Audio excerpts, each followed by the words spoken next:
मौजूद हैं सैफई में। जी हाँ, सैफई क्षेत्र इटावा जिले में आता है और इटावा जिले में 3 विधानसभा सीटें हैं।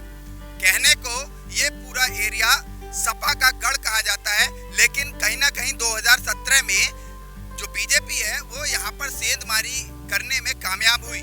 पिछली बार इटावा जिले की 3 विधानसभा सीटों में से 2 विधानसभा सीटें बीजेपी के पाले में गई और 1 विधानसभा सीट सपा के पाले में गई।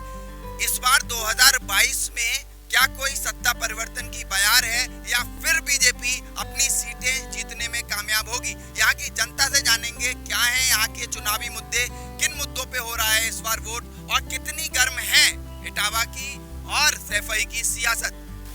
कहीं ना कहीं सपा का पूरा ये एरिया गढ़ कहा जाता है। पिछली बार ऐसा क्या हुआ और इस बार क्या बदलाव दिख रहा है? देखिए, भारतीय जनता पार्टी ने आज तक जितने वादे किए थे झूठे वादे किए, एक वादा पूरा नहीं किया है बीजेपी ने। इस सरकार से महंगाई, बेरोजगारी से किसान, मजदूर, नौजवान से लेकर के सब परेशान हैं। ये चुनाव पे और चुनावों से कितना अलग है और इस बार क्या मुद्दे हैं? चुनाव तो विकास का होगा, जिन्होंने काम किया, जिन्होंने बेरोजगार की समस्या है। अखिलेश ही नौजवान है, पढ़ा लिखा, ये नौजवानों को नौकरी भी देगा, रोजगार भी देगा। क्या लग रहा है भैया आपको? हमें तो ये लग रही है कि पहले लॉकडाउन में लगाए गए और मोदी जी ने निरंतर कोरोना मरवाए थे। अच्छा। और न कहीं कोरोना है न कोई बीमारी है। अब रही बात जय कि बिजली भी बेच लाई, किसान की संपत्ति सब बेचे तैयार थे, किसान धरना पे आदमी रुक गए। और बाकी बात लाल किला भी बेच लाई, रोडें भी बेच लाई और कान और बिजली तो बेच ही लाई और सब प्राइवेट नौकरी करते हैं, किसी को फायदा मिली नहीं। क्या लग रहा है आपको इस बार परिवर्तन? हमें इस सरकार से बहुत बड़ी फायदा है और मोदी सरकार से हमारे जेब में 2 रुपए नहीं आए। इस सरकार फायदा किस सरकार है? हमें है सपा सरकार से फायदा। अच्छा, बोलो। आप सर ये बताइए, उन्होंने काम किया है तो 5 साल में उनके कोई नए 5 काम बता दीजिए। आप कोई नई 5 योजना बता दो और अगले सही हम बता देंगे आपको कितनी योजना उन्होंने लाई।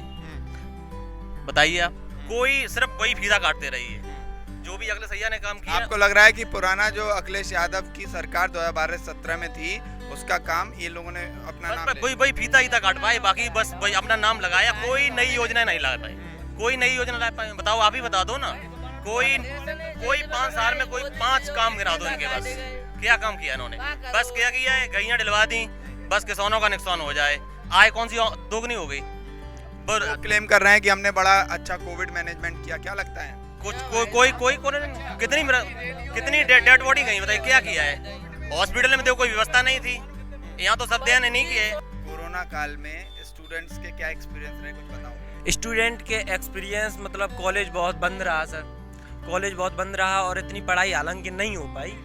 पर हम ये बताना चाहते हैं, सिर्फ यहाँ पे आने का उद्देश्य ये बताना चाहते हैं, आप लोगों को देखा होगा किसान आंदोलन अभी चला है, जो किसान आंदोलन वहाँ पे चला है, उसमें किसान की हालत क्या रही है आप लोगों को पता है। सीधी सी बात, पंक्तियों के माध्यम में हमने लिखी थी पंक्तियाँ, उनके वर्णन में बताएंगे आप लोगों को कि किस वजह से मैं वो बात कह रहा हूँ और क्यों कह रहा हूँ। सीधी सी बात है कि कुछ नहीं कहूँगा, बस इतना कहना चाहता हूँ, इस देश में नहीं जीना, मिट्टी में मिलना चाहता हूँ।